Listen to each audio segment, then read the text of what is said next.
I'm really good there working with To Shag. To Shag works for different denim jeans brands around the world as consultants and has a store in London.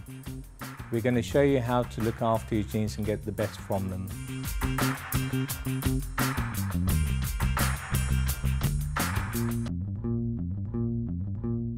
I'm going to show you how to distress jeans.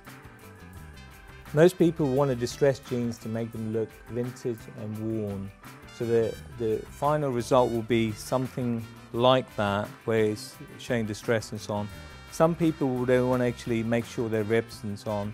We're going to show you initially how to get to a phase where it's distressed, where it's looking vintage and so on, like the bottom of the hem and so on. It's a very simple process, and the easiest way to do it is to go to a hardware store and get the softest sandpaper that you can get. Very, very easy to do. And what you need to do is that even if you have a worn pair of jeans or a raw pair of jeans, it's the same process. What you do is get that piece of sandpaper and lather it very, very gently. If you're a little bit careful and you have a lovely pair of jeans, we advise you to try it on the bottom of the jean where it's not so obvious. What you do is that you actually just rub it across where you want it distressed. If you want it around the knees and so on, it'll be around the knees that you keep distressing it gently. It's easy to go back and do more damage, if you want to call it, or distress, if you want to call it that.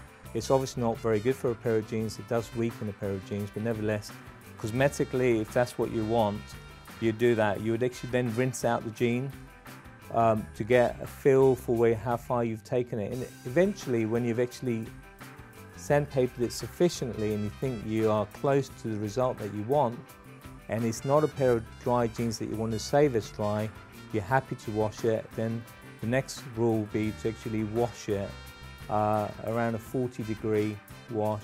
Some people will do a warmer wash, like a 50-degree wash, 60-degree wash. Personally, I tend not to do the distress because I like my jeans to weather naturally, but if you want a quick fix, it is a good way to do it. So the obvious point where people do actually weather their jeans is across the pocket area, but please be very careful with the stitching because you need to get it at the top end, because once you get onto the stitching, you're going to unravel the stitching there. The same with the hem. If you want to distress the bottom of the hem, do so at the bottom, but not over the stitching.